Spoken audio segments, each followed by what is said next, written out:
Do you find that you are stricter as a parent than your best friend is?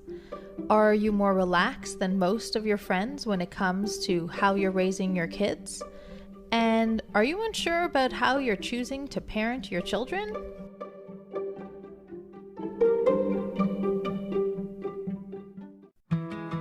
So the big question is this: how do we navigate through the mountain of overwhelming, often contradictory, and sometimes false parenting information we find online? What parenting information should you believe and apply, and what should you reject?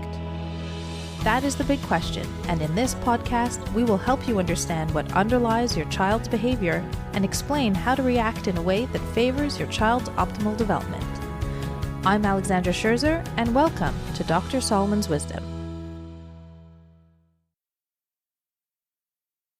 This is the first part of a 3-part series on parenting styles. Knowing more about what your parenting style is may feel and sound very academic. It may be something you're not all too concerned with, and I get it. In the daily life of what young kids throw at us, this topic may feel too abstract for the here and now issues you face hourly as a parent. But I hope you will keep listening, because being self-aware, the S in our wise parenting formula, is paramount. And I'll be willing to say that it's playing a larger role than you think in how your kids will turn out. Being aware of not only of how you parent, what types of parenting decisions you make, but also why you parent the way you do, can do 2 things for you. The first is that you will better understand how your parenting is affecting your children. Everyone can benefit from understanding more about the effects of their interactions with their children on their children's actual behavior and on the long-term effects of their parenting style. And the second is that if you are aware of your own parenting style and you understand the effects of all of the parenting styles, you will be in a better position to be confident in how you choose to parent your young kids. One of our main goals is to help parents feel confident in their parenting choices and stop their second-guessing themselves. So let's start with a basic question. What is a parenting style? A parenting style is the predominant way that you react to your children. It's in how you show them how you feel about them, what demands you make of them, and how you guide them. The literature has shown that parents in the Western world generally fall into one of 3 main categories of parenting. That's how they've been classified. There are actually 4, but we won't get into the 4th here. Even though these are the main categories, every family is unique, and parents don't fit into each category 100%. But if you take a step back from the details of how you parent on a daily basis and look at how you parent generally, how you would look back on your experience as a parent to young children 30 years from now, you will find that you actually fit, at least loosely, into one category or another. So why is knowing your parenting style so important? I'll get into the details of each of the main parenting styles throughout this series, but basically, along with inborn temperament and genes and external factors such as the neighborhood you live in, each style produces a different kind of child and eventual adult. In all my years of working with families, I have found that when parents recognize their parenting style and recognize how it is affecting their child's behavior, it's like an aha moment for them, and it's the first step to leading to the changes they want to see in their child. And I'll add that not only does each parenting style produce different types of kids and adults, but it influences how well you get along as a family. Okay, so let's start with the first parenting style for the podcast today. Let's start with the oldest, historically, authoritarian parenting. It's what parenting was for thousands of years until quite recently. That's right. For thousands of years, for generations upon generations, children were told to be seen and not heard. They were told what to do and expected to obey. Parents were not concerned with their opinions or feelings. When children didn't do what they were told, they were punished. Throughout all these years, life was very difficult, and parents did what they had to do to survive, so this behavior was understandable. Today, we know that authoritarian parenting is not the best way to help our children become their best selves. Many parents are still authoritarian because the style survived through generations, and this is the way that they were raised. So although times have changed, we still see parents raising their children in an authoritarian way. So historically, that's why we see authoritarian parenting today, and why it's one of the main parenting styles. So what does it look like in more detail? Authoritarian parents are very demanding of their children. Their demands rarely take the child's abilities into consideration. Knowing the history of this parenting style, this makes sense. Demands were made entirely as a function of the parents' needs, demanding that their baby be toilet trained by the time they were 12 months old, demanding that their 2-year-olds wait quietly and not interrupt, demanding that their 3-year-olds sit at the table in silence. These are some examples. So, maybe you'd be thinking now, oh well, I'd like my 3-year-old to sit longer and more quietly at the table. And that's fair. But having this feeling or thought doesn't make you authoritarian. What would make you authoritarian would be to insist on it and punish him if he doesn't do it. Punishment for authoritarian parents usually means physical punishment, with slapping, spanking, and hitting with an object. So far I've explained 2 parts to authoritarian parenting: strong demands, often beyond the child's abilities, and strong punishments for not obeying. And there's a 3rd part as well. The 3rd part is that they rarely hug, kiss, or show much affection to the child. And they have no real need to reward the child in any way.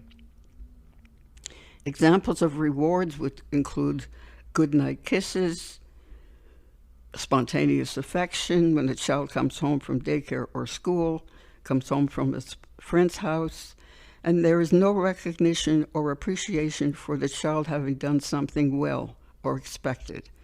So no thank you, no good job, and no, that makes me happy when you do that.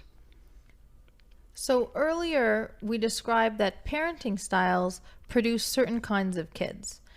This is because parenting affects how children view the world, how they will react to situations they are faced with as they grow up. That's right. What happens in the home gets carried out into the world. It will eventually affect the child's relationships and jobs. It will especially affect the children themselves, as I will explain. From my experience, I think it's generally accepted that the way you raise your children will affect them in the long run. That's why we see so many parents looking for answers and the best ways to react in certain situations, so that they can try to help their children grow into the kinds of adults they want them to be. What I think isn't known about, and why we choose to record a podcast series on this topic, are the details involved, what they have to do and not do in order to achieve their goal. Many parents want their children to become successful, competent, self-assured adults, but many parents are on the wrong path for this goal, and a lot of it boils down to their parenting style. So what kinds of characteristics do children of authoritarian parents have? I'll first say that regardless of the parenting style, each child's individual genes, as well as certain other factors, such as socioeconomic level and the role of other people who interact with the child, will make for variations in the outcomes of each parenting style. Overall, authoritarian parenting produces more problems and negative outcomes than the other parenting styles. If you can imagine yourself as a 5-year-old who cannot please your parents, where your parents expect so much of you and you are unable to do what they wish, no matter how you try, where your parents rarely hug you, tell and show you that they love you, and when you act in a way that displeases your parents, you are punished harshly. If you can imagine being in this child's shoes, then what I'm going to tell you will make sense. Children with authoritarian parents are fearful, angry, and irritable. They often hide their anger for fear of punishment, so they do passively aggressive things like accidentally dropping their juice on the clean floor or accidentally hitting their younger sibling with a ball. They are moody and unhappy. These are kids that are difficult to be with, often in a bad mood, sulking around, and their moodiness and unhappiness leads to them being conflicted. This means that they have different ideas at the same time. They want to go, but they don't want to go. They want to try, but they don't want to try. They also have weak listening skills because their parents do not listen to them. The parents have not modeled listening skills to them. They also have little sense of responsibility. This is something we often see outside of the home, and I'll elaborate on this point because it's something that parents very frequently don't realize. If you always tell your child what to do and how to do it, and do not leave any room for his or her own opinions and decisions, you end up taking away the child's sense of responsibility. What's actually happening is that parents try so hard to instill responsibility that they end up removing it. The children go out of their home and feel absolutely no responsibility for anything they do. Obeying in the home all the time takes away the child's sense of responsibility because he has to do what others say at all times. Therefore, he reasons that others are responsible for how he behaves, not he. Because they are fearful of punishment, they are tricky and hide their misdeeds. In general, they alternate between aggressive, unfriendly behavior and sulky withdrawal. They are also more vulnerable to stress and therefore are sick, physically ill, more often. So what kinds of adults do they grow up to be then? These kids grow up to have low self-esteem and a sense of injustice and a sense that the world has not treated them right. They also grow up maintaining the same characteristics that we described in them as children: anger, low self-esteem, and a lack of responsibility. So how does the parent-child relationship play out in the home? Very unpleasantly. What ends up happening is that the child becomes so difficult to live with that the parents become more authoritarian, and then the child becomes more difficult, and so on, and everyone is miserable. It's a vicious circle that can be difficult to get out of after a certain point. So it's a normal reaction when listening to these kinds of descriptions that you begin to look at your own children more closely, and those of your friends and family as well. What would you tell a parent who sees some of these characteristics in their child? I would say that if your child occasionally shows one or two of these characteristics, it's not serious because they are all human traits that most children show at some time. But if your child acts in ways that consistently fit our description, you should start by doing what we referred to at the top of the podcast, which is looking at your own behavior. Self-awareness is a starting point to helping any parent to get on a path to recognizing the effect their parenting style is having on their children. The more you know about your own parenting style, its effects, and the different effects of other parenting styles, the better you can parent your child for the present and the future. So if you see yourself in our description of authoritarian parenting, it's a starting point for you if you wish to change. There are two other parenting styles that we'll go over in detail in this series: permissive and authoritative. We hope that you will listen to this series in its entirety so that you can get a full understanding of parenting styles and their effects on the children. As we mentioned earlier, parents pull from various styles to shape their own. If you are aware of your own parenting style and you know the pros and cons of it and of other styles, you can have more confidence in the parenting style you are using with all that it involves. We hope that you found today's podcast helpful. Come say hi on social. Our Facebook and Instagram accounts are @Dr. Solomon's Wisdom, all one word.